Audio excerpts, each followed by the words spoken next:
Hi everyone, this is Katlin, and in today's interview we have Rupert Spira, who's a teacher of the non-dual understanding, which is more along the lines of how can one can understand their own true nature and go towards happiness and love. It's been quite a peaceful conversation with Rupert, and I very much appreciated his time. And you'll see that this conversation is different. And it's subtle. So I very much encourage all of you to listen to it.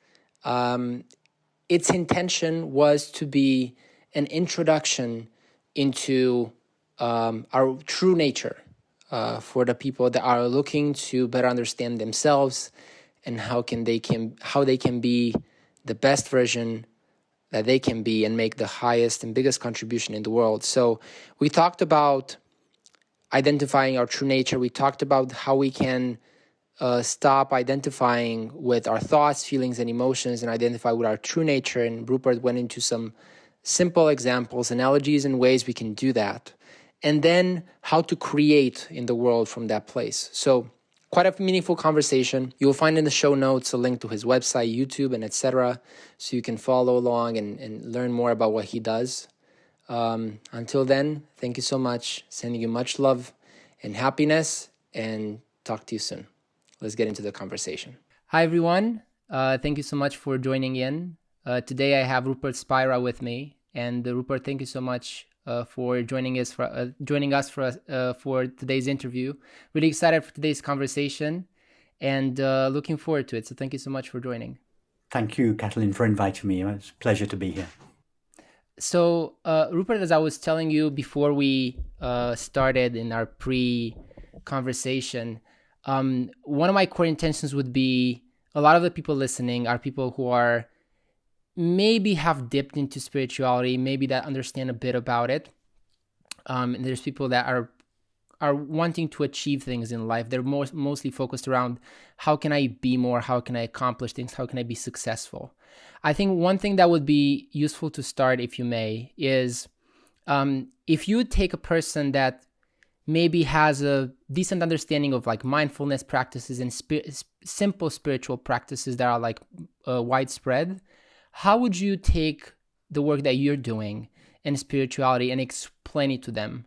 What would be like a simple introduction that you would be like, what's spirituality? What's its role for you? What's its use and importance? And maybe we can go from there. Okay. Perhaps the first thing I should say is that I try not to use the word spirituality, simply because for so many people, it has certain connotations that are off-putting. The word spirituality covers such a wide range of possible points of view, activities.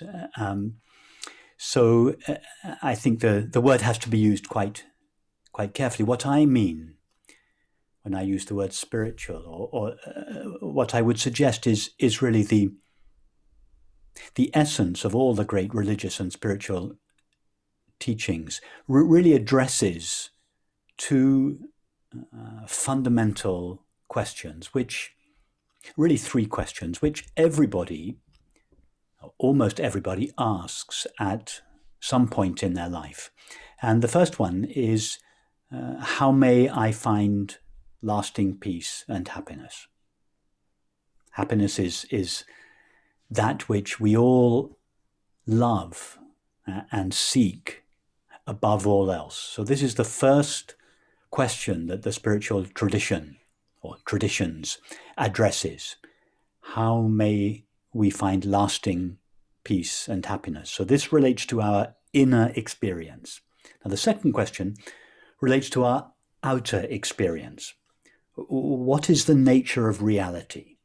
What is the nature of the world, of the universe? What is reality?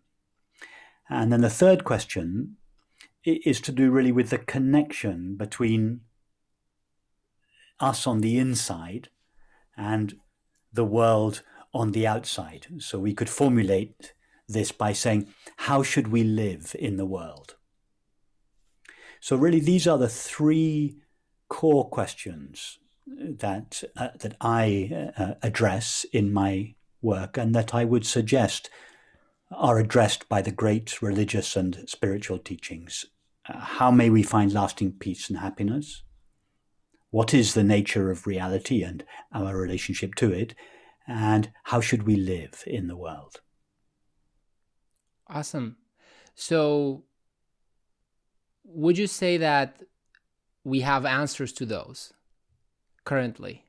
Or is it more of a continual discovery process on all of those? Because a lot of people, especially the scientific community, looks at truth as this moving away from you type thing.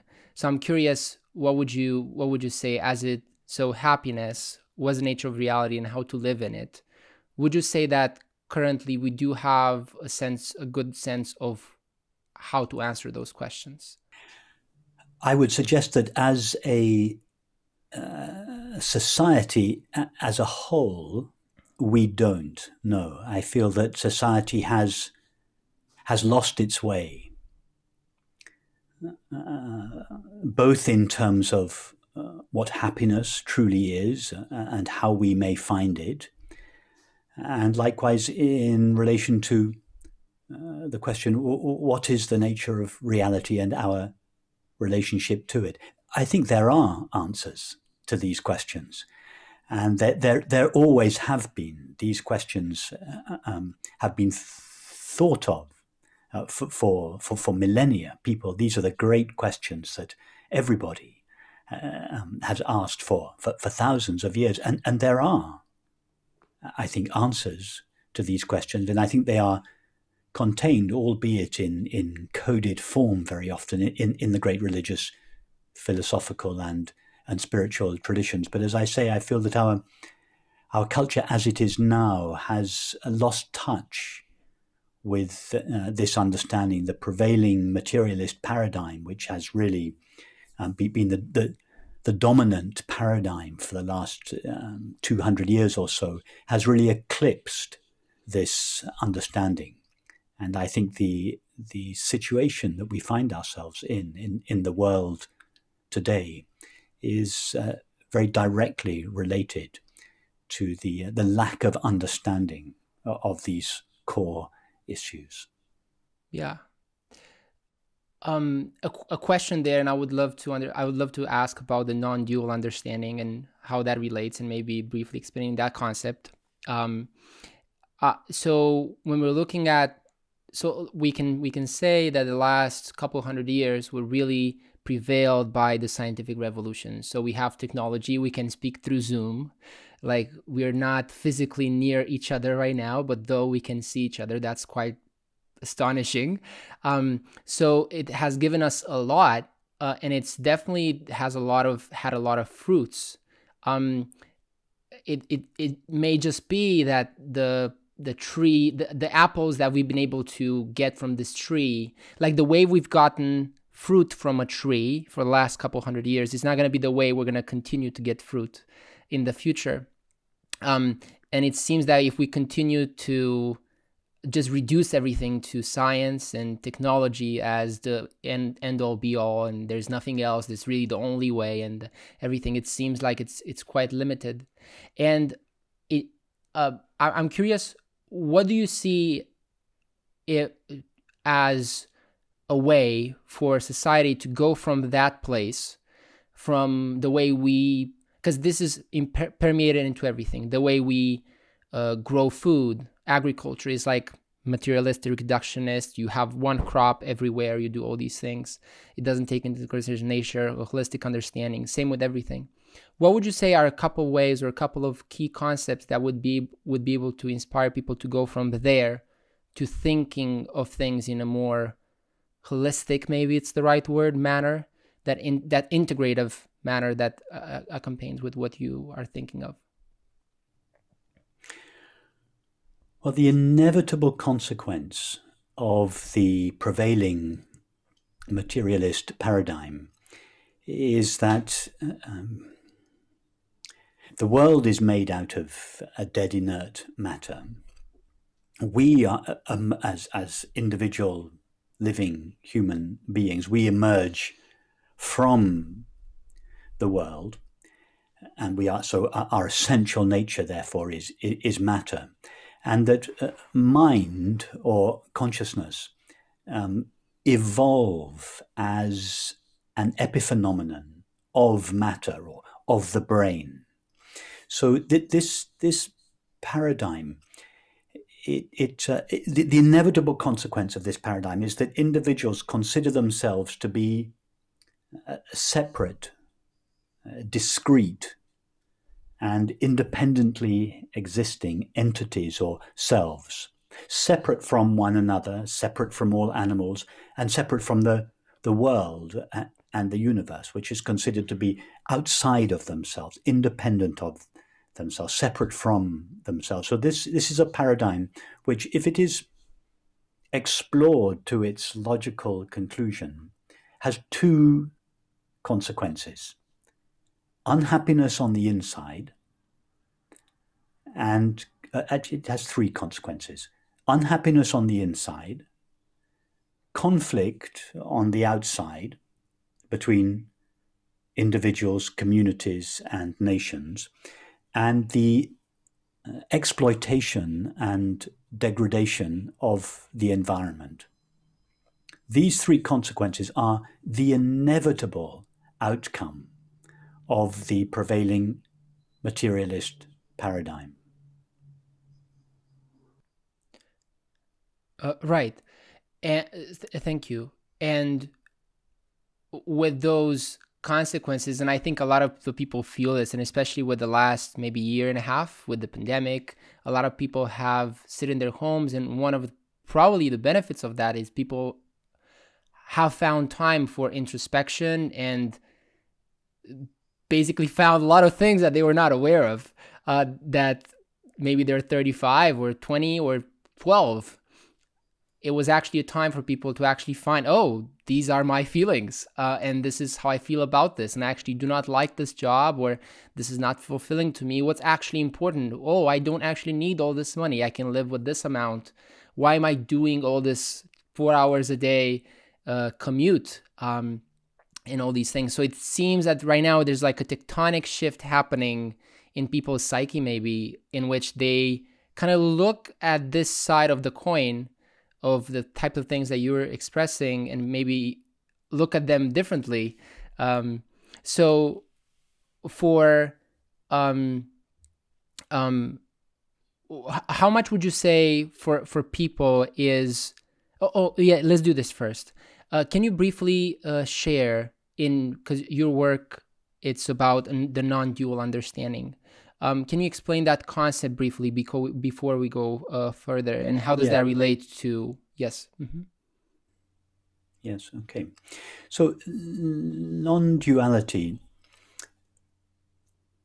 really implies or states that there is a single reality from which everyone and everything derives its apparently independent existence. And the nature of this reality is, the traditional name for it is spirit. The contemporary name for it is consciousness or awareness. And that is really the essence of the non-dual understanding. And the non-dual understanding is the understanding that informs all the great religious, spiritual, and philosophical traditions. So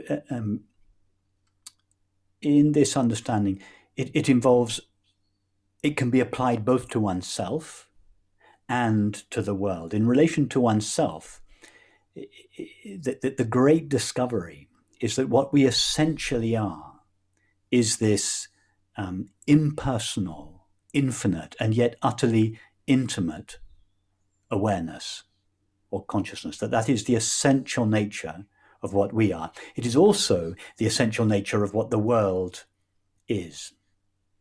So there is this very deep connection. It's not even a connection between ourself and the world, because we are not really two separate, independently existing entities to begin with. there isn't really a connection between your left and your right hand. They are already the same thing. They are part of the same body. So this understanding has implications both for ourself on the inside and for our relationship with the world. And what it really implies is that in response to the first question, what is how may we find lasting peace and happiness? The non-dual understanding suggests that happiness is the nature of yourself. It is the nature of your being. It is inherent in you, and it is always present all the time. And it is not something that can be given from outside. It's not something that can be acquired, that can be found. It is the very nature of ourselves, and as such, it is present all the time, just behind, so to speak, the layers of thinking, feeling, acting, perceiving, relating. So that's the first great contribution of the non-dual understanding to our society. It is in order to find the happiness for which we long above all else, we have to recognize the nature of ourself.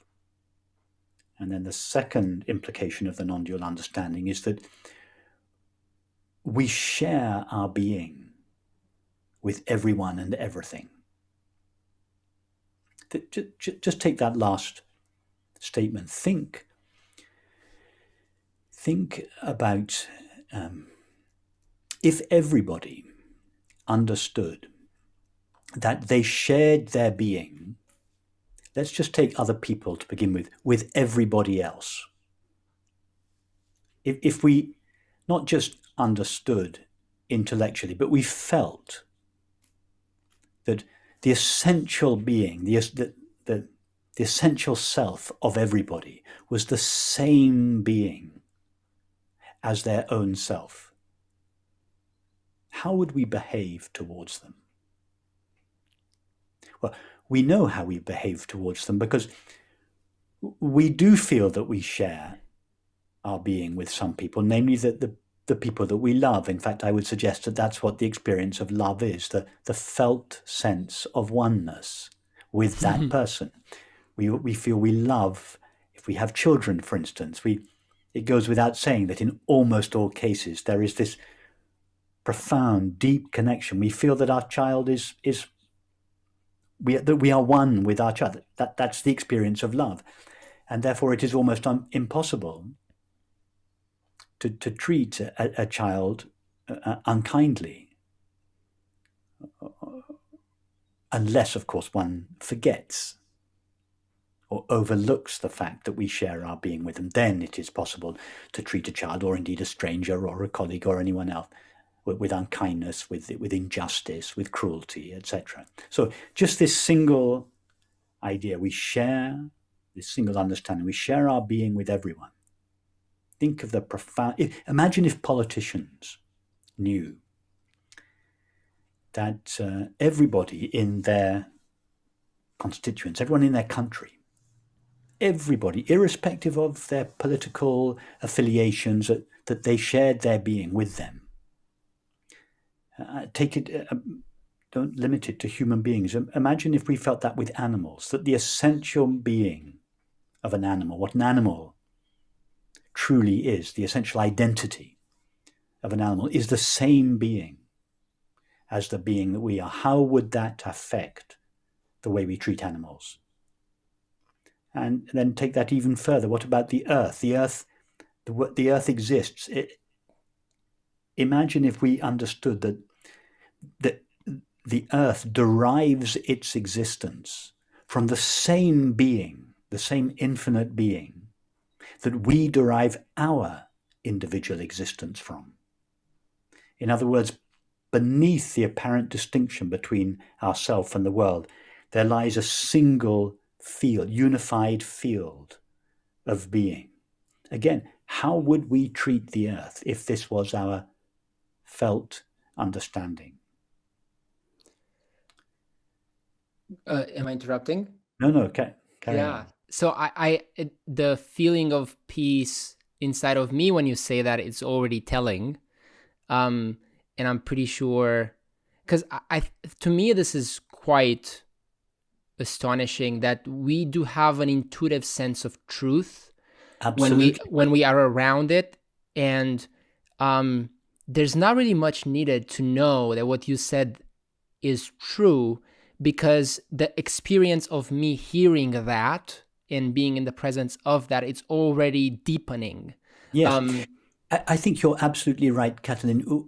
I may be formulating this in a way that is perhaps not so familiar to people, but what I'm speaking of is not an extraordinary, unusual, spiritual experience. This is why I tend not to use the word spiritual, because what I'm suggesting is something that is felt by everyone. I'm sure that many, if not all, of your listeners, many of whom might not be familiar with the terminology, but all of them will have felt one with someone, a person or numerous people, an animal, and the world. Why do we love to walk in nature? We feel one with nature. Why do we love to keep dogs and cats? What is when we feel that we love our dog or our cat? What are we really feeling? We're feeling we share our being with them. At the deepest level, we feel we are one with them. Well, that's the exact same experience as friendship or in an intimate companionship, the experience of being in love. When we're in love with someone, everything that seems to separate us from that person dissolves. We feel, to a greater or lesser degree, that we are one with that person. Well, why should we feel that towards a certain person or group of people, or towards a few animals and not animals? Why should we not feel that towards everyone and everything, that we share our being? Surely we don't just share our being with half, just a small group of people that surround us. If we share our being with anyone, we must share our being with everyone. So I think that's where I would love your perspective. So sharing my personal experience, what I've felt, just by understanding a little bit of Jung when I was young, this concept of the shadow and how we basically project what we don't like about ourselves onto others, and those are lessons that are waiting for us to be learned from. And what I would be curious to hear from you is, yes, I do think intellectually that like the felt understanding is the goal, because the intellectual understanding it does something, but it doesn't deeply do something. So I'll be curious to understand, for example, just my own, I'll take myself. I am there sometimes, and then immediately after I'm like, oh, but like this happened and this happened, and basically I'm going back to things. So I'm trying to understand what are some ways to, because it feels like a cleaning process of getting out of your way, maybe, so that is the only thing that exists. So I'm curious, what are some ways or some understandings that can take a person like myself or someone from being there sometimes with some people, with some animals maybe, and then expanding that more and more and more, because we need to expand that we're also one with the terrorists and we're also one with the criminals, and so it's like a sense of like hyper responsibility Okay. that So, happens. Yeah. Kathleen, let's do a little experiment now. Yeah. If I were to ask you now to tell us about your thoughts, you would, I'm not going to ask you to actually speak it, but you would, or any of your listeners, we can all do this together. If I was to ask any of you, tell me about your thoughts, we would all easily describe whatever thoughts we are currently having. If I were to ask you, describe your current emotions, you describe your current feelings, if indeed there are any. If I were to ask you Describe the physical sensations that you're having at the moment. The feeling of your earphones in your ears, your hands on the table, your legs on the chair, your feet on the floor, the feeling of thirst, the feeling of cold, whatever you're feeling physically.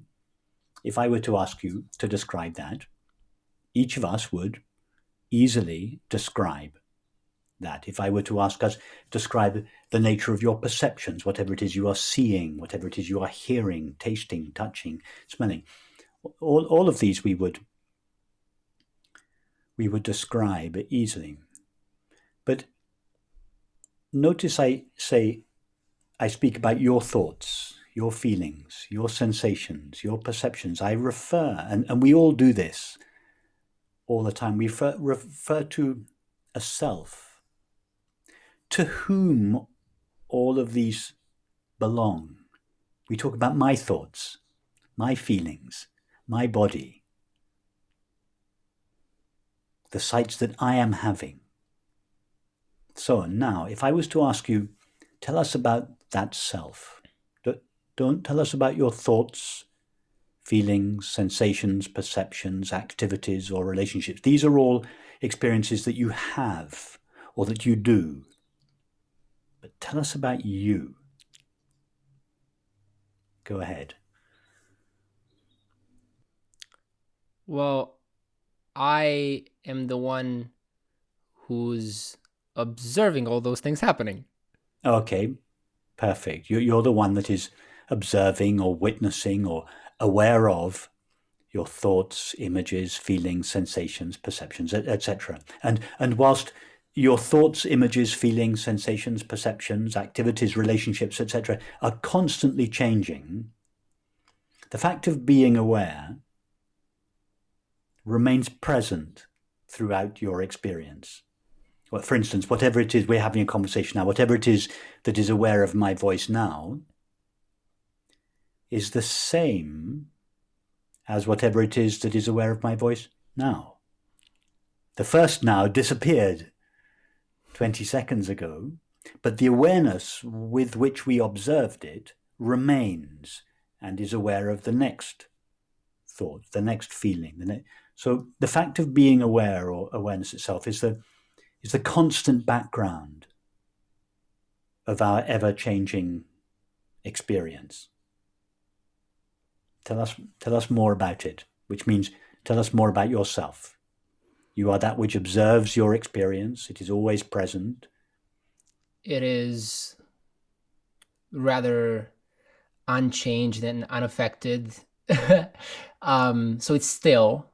Perfect. Yeah. Perfect. It's a bit like if we wanted an analogy, we could say it's like the screen behind the movie. The movie is always changing, but the screen is always present, always still, always the same, unaffected. It is never hurt or stained or scarred, let alone destroyed by the movie. The awareness is a bit like that. It is like, except it's like an aware screen on which experience is taking place and with which experience is known.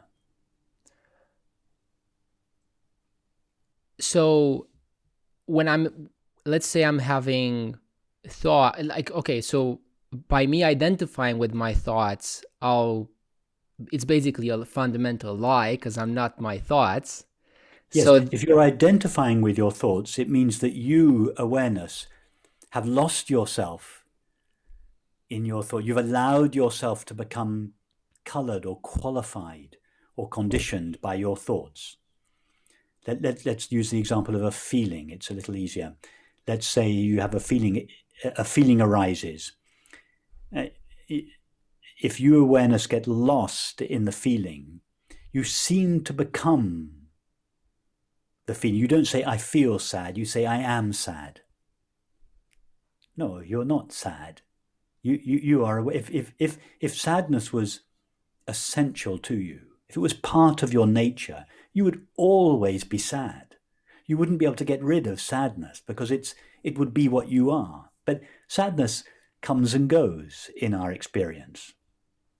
Anxiety comes and goes in our experience. Agitation comes and goes, etc. These are not essential to what we are. So that we begin by making this exploration into what we essentially are. And we discover that we are this, you said this silent, motionless, peaceful presence of awareness, that the peaceful in the same sense that the screen is always peaceful. The screen is never agitated by the movie.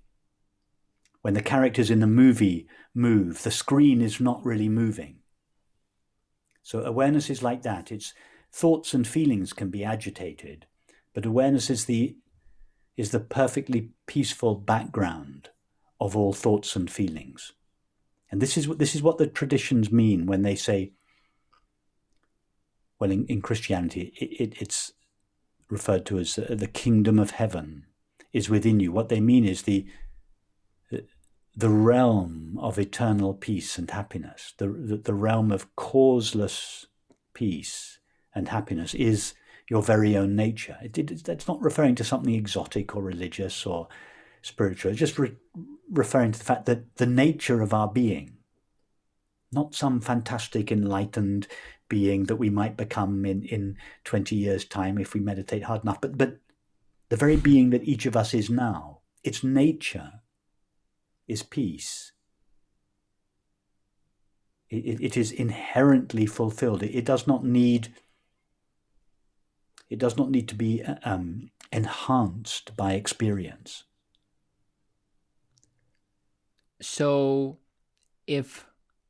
I don't need to fix any of my thoughts or feelings. It's just a matter of letting them, but it's just a matter of experiencing them as they are, accepting them, letting them come and go, positive or negative, based on how I label them in any way. Exactly. You don't have to fix your thoughts or your feelings. Let's say, but rather your thoughts and feelings will begin to change as an inevitable consequence of this understanding. So, for instance, let me try to give you an example here. Let's take an example. Sorry? I was about to give an example, if I may, but you go ahead. Okay, so something that is a problem I identify, I can identify with, that's that I observe, I'm using better language now, this is great, is confusion. Is I'm involved in a lot of projects, and there's a lot of information, a lot of overwhelming, a lot of confusion. So is that a reasonably good example, or were you looking to something else? That's not such a good example. I was looking for something more in the realm of a feeling. Yeah, let's pick something else. If you are being bombarded, let's say, by all sorts of an enormous amount of information from lots of different sources, you can be forgiven for being confused by it initially before you have time to sort it all out. So let's take something more in the realm of a feeling, such as a feeling of loneliness. Let's take loneliness. When you say, I am lonely, on whose behalf are you speaking when you say, I am lonely? Well, you're obviously not speaking on behalf of the body. Your arm or your shoulder is not lonely. When you say, I am lonely, you refer to something inside you. So you're not speaking on behalf of your body. When you say, I am lonely, you're not speaking on behalf of awareness. Awareness is that which is aware of our experience. It is not itself lonely.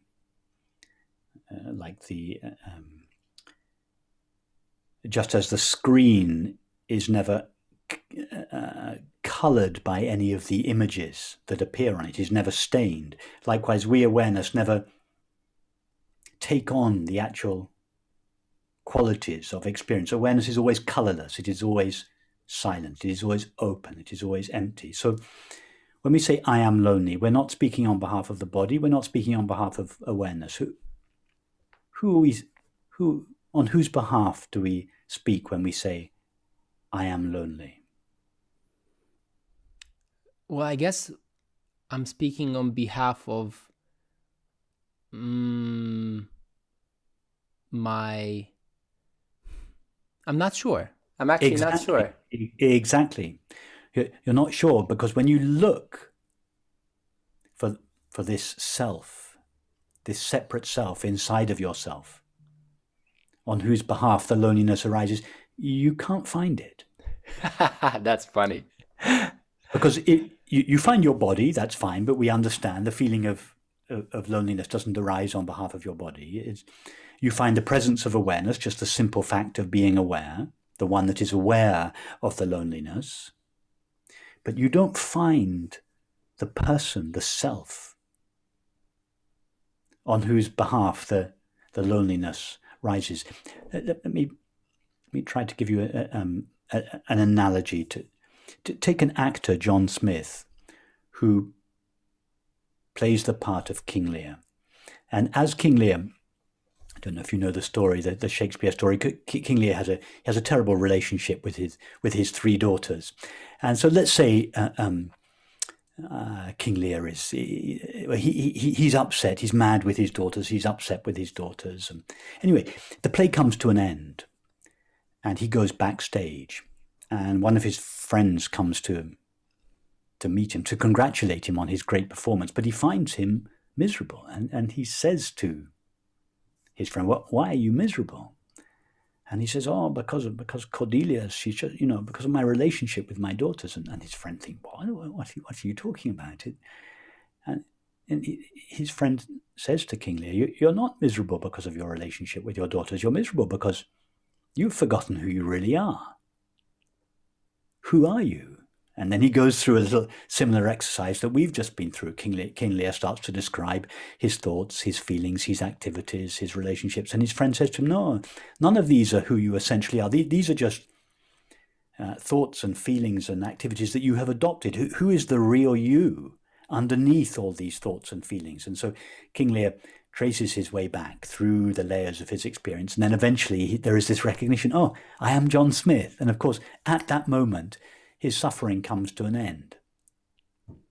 So he didn't do anything to his suffering. His suffering disappeared as an inevitable consequence of his recognition of himself as John Smith instead of King Lear. Well, it's the same. When we feel, for instance, lonely, who is the I? Who is myself? The one that feels lonely, and we trace our way back in this way through our experience, and we arrive at the inherently peaceful presence of awareness in which there is no loneliness. And what is going to happen to the loneliness when you discover this? It vanishes, just like King Lear's suffering vanished. Yeah, because one of the things that for sure is top of mind for me, and I think it's resonating to a lot of the people listening, is, well, what if I do this, what you're sharing, and then I don't feel like doing anything anymore? It's highly unlikely, Kathleen, that you will wake up in the morning and just think, I don't want to get out of bed. Why do you suspect that this might be the consequence of this understanding? On the contrary, the consequence of this understanding is basically that our suffering leaves us. That's all that really changes. The anxiety, the fear, the loneliness, the jealousy, the upset, the hurt, the resentment, all of this leaves us. And it doesn't mean that we no longer have the previous faculties of thinking, feeling, acting, behaving. On the contrary, all those activities, the faculties of our mind and our body, they remain, but they are no longer used by the ego or the separate self. They are no longer subject to the tyranny of the ego or separate self. And those faculties are now free and available to be used in creative and expressive ways. But they're no longer used to express the qualities of the separate self or the ego. They are used to express the qualities that are inherent in awareness. peace, joy, love, beauty, truth, justice. These are the faculties of the body and the mind are simply washed clean of the residues of the egoic thinking. And so our faculties are enhanced by this understanding. We become more creative, more effective. So don't worry, you won't suddenly be find yourself unmotivated to do anything. Yeah. So we understand that reason, thinking, feeling, we understand these as maybe like tools in our toolbox instead of us identifying as the hammer or the screwdriver. We identify them as like things we can use or things exactly. They are faculties that we have. Now, the question is, what are we going to do with these faculties? On whose behalf are they going to be used? Are we going to use our faculties in the service of the sense of being a separate self?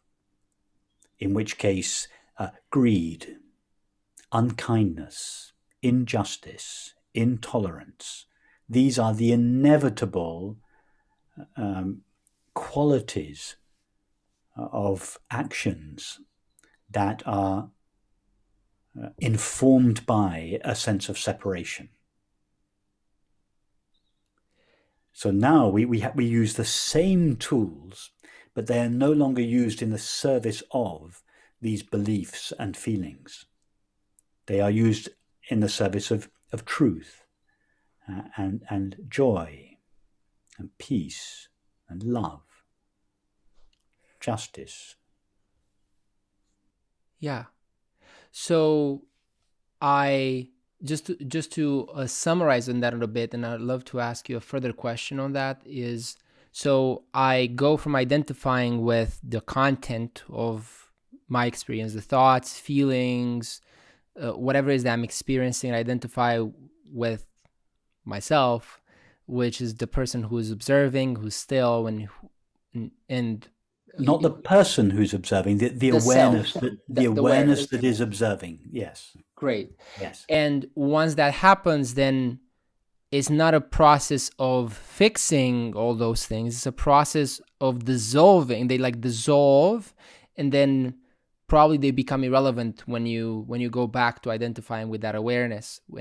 Okay, so once that happens, I'm curious, what is the process of creation? Is it, because of course when you identify with your awareness and with your true self, the intentions that you may have are obviously from a higher frequency.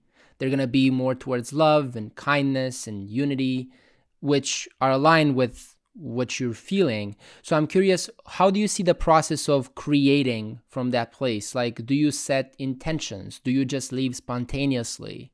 What type of practices maybe that one could do, or is it just enough to live in that place? I'm curious on a maybe practical level, how does one go about being and doing things from that place? Yes, you could still have an intention. You may well still have an intention, but the intention would be to express and serve and communicate this new understanding of yourself. So the intention would be to bring out this understanding and share it in the world. That would still be an intention. It might still require planning, organization. You might still set up a company, run a business. But it's what would the ultimate purpose be? The ultimate purpose would be to bring some aspect of this understanding out into the world and share it with others, so that this understanding is communicated. You communicate in one way or another this understanding of oneness. Understand that we are one being. We are one with each other, with all animals, and with the universe. And all one has to do is ask oneself, are one's thoughts and feelings and one's subsequent actions and relationships in line with this basic understanding? So yes, it involves, there's no reason why you shouldn't have a very specific intention.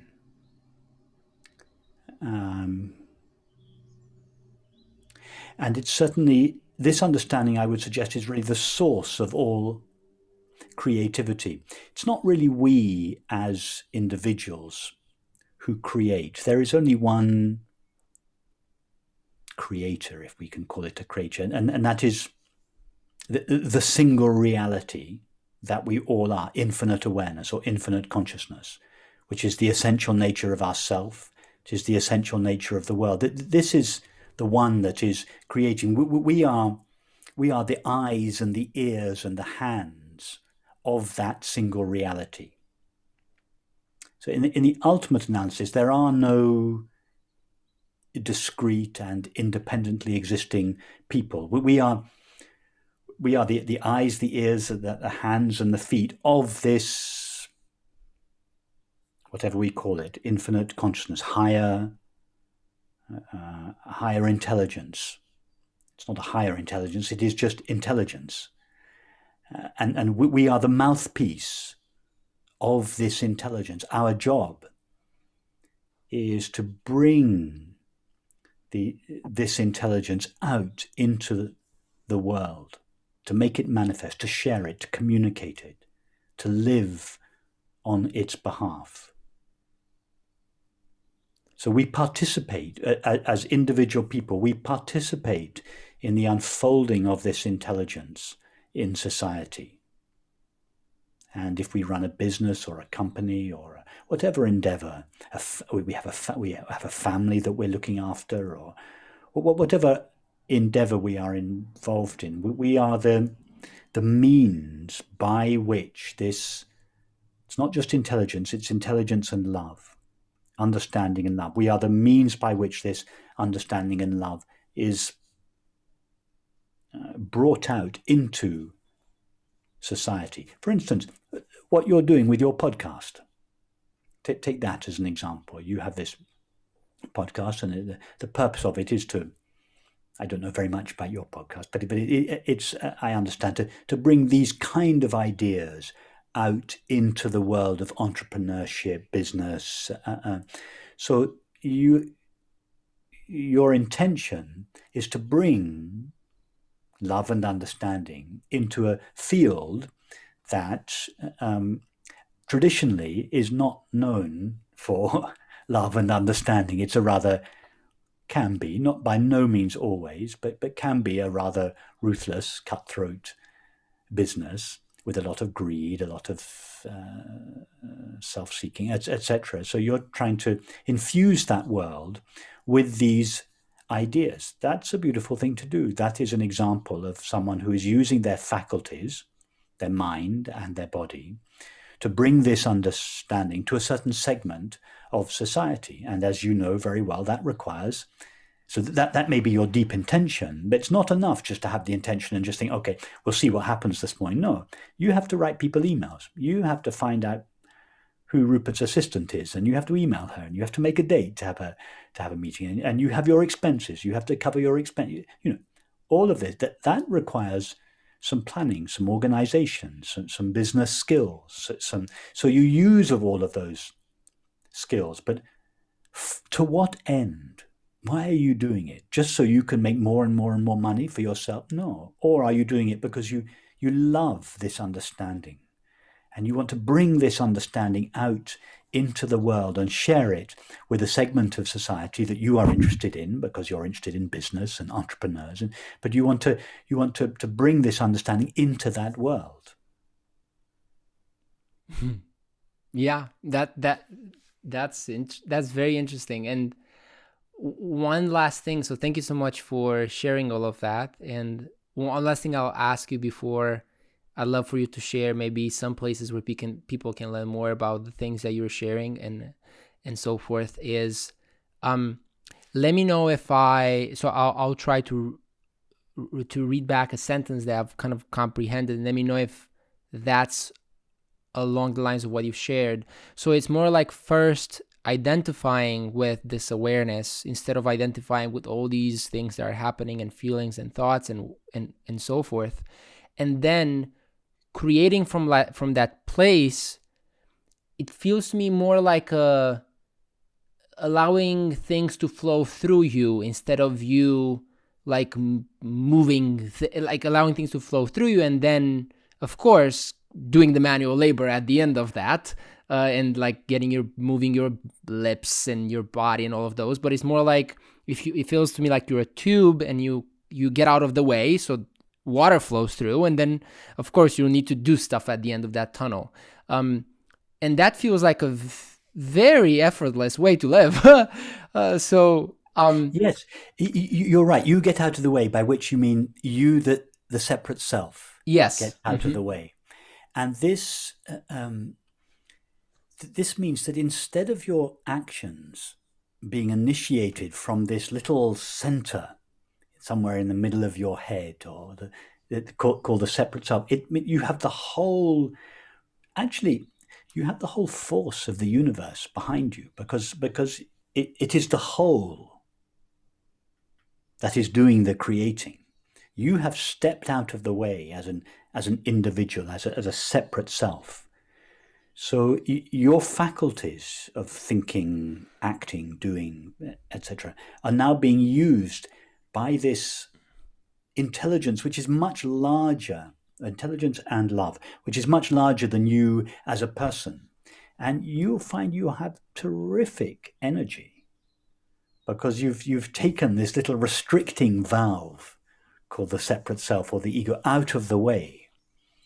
So you're working with the flow of the universe. You're not opposing the flow of the universe. The belief in being a separate self is in opposition to the universe, because the universe is a single whole. The universe is one system. If we believe that we are a separate system, we are working against the natural flow of the universe. We are preventing the universe from flowing through us and unfolding. We are not ultimately, of course, but we are thwarting the natural flow of the universe. So we experience a lot of struggle in ourselves, a lot of frustration, but if the separate self is taken out of the picture, then you put yourself in harmony with the unfolding of the universe, and you invariably find that your endeavors are successful because that they are no longer initiated by and undertaken in service of a separate self. You're, as you say, you've taken yourself out of the way.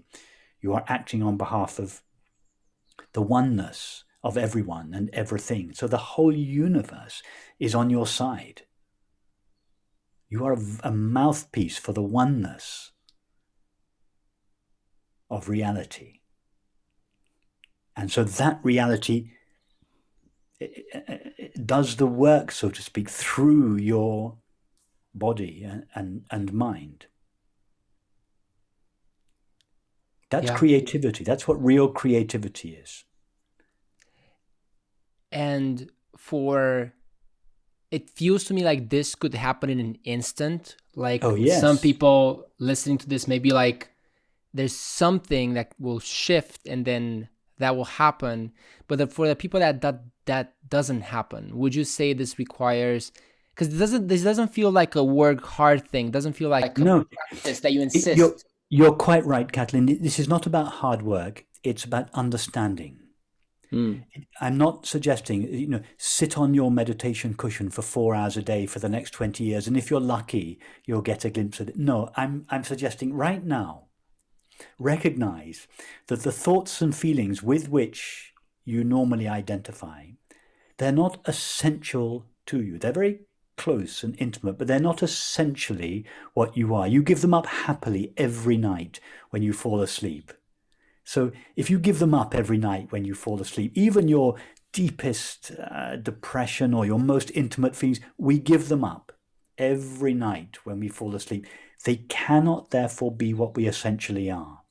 Why not let go of them in the waking state? Why leave it till you fall asleep at night? Why not just say, yes, I'm not defined by my thoughts, my feelings, my activities, my relationships. I'm free. I'm unlimited.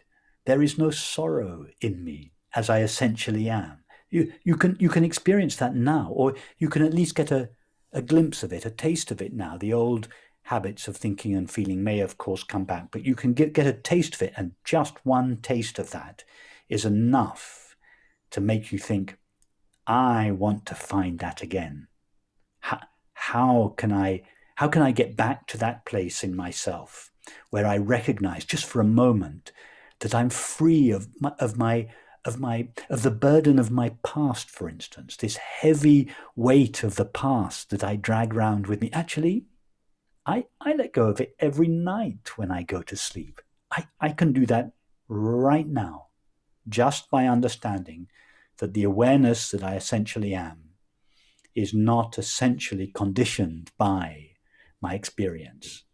And that recognition, even a little glimpse of it, is usually accompanied by a burst of joy or peace, because in that moment we feel liberated sometimes from decades of sorrow. And as a result of that, we very often feel a great energy. Someone that feels that tends not to want to go and sit in the corner and curl up. They tend to want to have a dance or call a friend and invite them around for dinner. It gives them energy. When you understand that, you feel, I could stay awake all night writing my next poem, or organizing my next meeting, or having a vision for my next website. Or you have so much energy when you feel that. Yeah, absolutely. So, Rupert, to be respectful with your time, that is so fabulous. And I'm happy that in a spontaneous way, we focused on this one core fundamental idea that it feels to me like if we, myself and people listening, get that out of the way, then this immense wealth of, well, let's call it water, because I'm kind of envisioning this example in my head. Water flows in, and then everything will become effortless. So I'm really happy we focus on this idea, and thank you for your contribution. I definitely feel a very subtle sense of peace just by understanding this. So I would like to end with, where can people learn more about what you do? You obviously have a YouTube channel, when we'll have your website and your YouTube linked in the show notes and all of these. Anything you want to leave people with, any place to learn more about you and your work?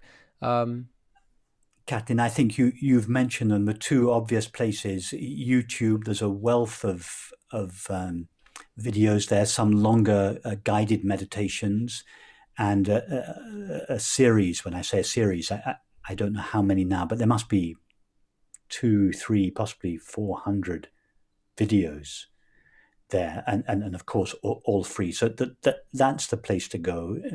Start there, and then of course, if someone is interested, go to my website. I do webinars twice a week where we can have a conversation like this together.